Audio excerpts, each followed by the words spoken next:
Train the muscles, not the joints.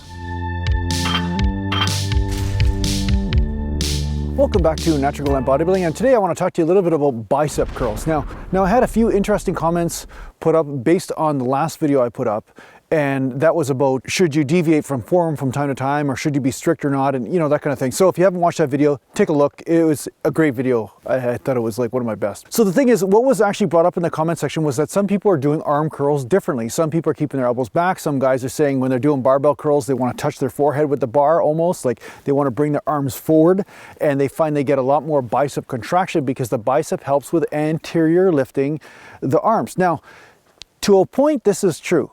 And I'm willing to concede that different people have different insertion points for muscles, and different ranges of motion will affect people differently, right? That's what this channel is about. There is some deviation here, and there are some people that have a much different experience with a certain range of motion as opposed to another person. So bear that in mind. So I'm not saying that what I'm saying is the gospel here, but what I'm going to say to you is relevant to a point, okay? This may be relevant for you in your bicep training, so just take it with a grain of salt, add it to your training or not, whatever, discard it if it doesn't work for you, no problem. But what I'm gonna say is that the reason why I do not bicep curl up like this and bring the elbows forward is that I start to engage a lot of front delt, exponentially more front delt than my bicep.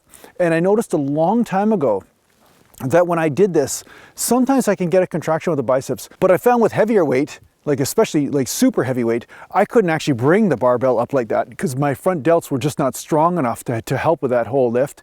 And at the same time though, with that heavier weight, I could still continue to bend the arms. Now that's strange, right? If I can still bend the arms, that means the biceps still have some energy left, even though they can't bring the bar all the way up, right? So I would find that, say if I did a light set and I brought the bar all the way up like this, you know, at some point my shoulders would burn out and my biceps would get tired too. Don't get me wrong, I would get some bicep work, but then when I brought my elbows down, I could still continue to bend the elbows even though the elbows were back and I wasn't bringing them all the way up. So this means that my biceps still could contract and still go deeper into failure. So that means that doing this full range motion, supposedly, like bringing the bar to my forehead, was not as effective for bringing the biceps to full failure. You see what I'm saying? Because there were other factors that were getting in the way that was stopping the set, even though the biceps still had more gas in the tank, right? So here's my solution to this, and here's what I did in order to get some more bicep development. When I used the lighter weights with barbell curls, I found lifting with the shoulders and bringing the elbows forward, sometimes I could get a little bit of a contraction that was slightly different than I could when I keep the elbows back. So I noticed that I could still do lightweight that way.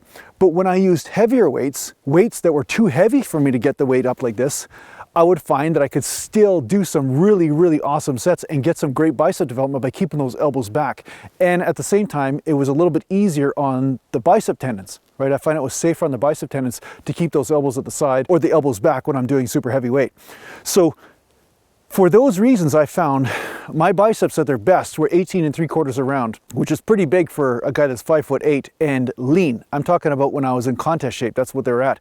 So the fact is that I find that a lot of people, when they're doing arm curls, they're not necessarily paying attention to what part of the arm is hitting failure. So if you're one of those guys that, hey, you're doing the arm curls like this and you're getting great bicep development, and you notice that when you bring your arms up like this, it's just nothing but bicep, like your bicep is really fully hitting failure, it isn't your shoulders getting in the way, then by all means continue that way or that range of motion. I'm not saying to stop that.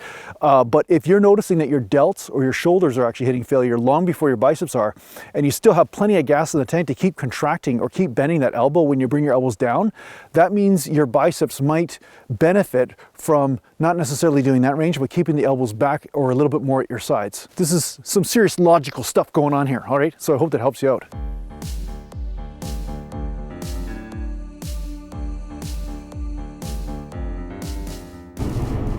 Sorry for the bad audio. Sorry that I'm driving right now. But another point that I want to bring up with bicep curl is that what will be the most relevant range of motion, or say whether it's relevant whether you bring the elbows forward and pull that bar to your forehead or not, or whether you keep your elbows at your side and curl the weight. What will be a very big dominating factor is the direction of the force. So when you're dealing with just straight gravity, say with a barbell curl, yeah, maybe keeping the elbows back is best, but perhaps, again, this will be on an individual sort of basis as well. But when you're using a cable and say the force is coming from directly in front of you, then of course, at that point, I think that pulling the bar more to your forehead is more relevant anyway, in most cases, for most people, right? So again, I like to do lighter weight by pulling that bar to the forehead if I'm doing even barbell curls and the force is going downwards. But once I'm using heavier weight, I find it's just better, and it really concentrates on the bicep. I keep the elbows more at my side for the most part, and the biceps then become the weak link in the exercise, not the shoulders, and I can push those biceps deeper into failure. Mountain. So I hope this helps you out with your biggity bicep training. Thanks a lot for watching, and if you need to hold me, just go to naturallantbodybuilding.com, and thanks a lot to the patron supporters, and take care for now.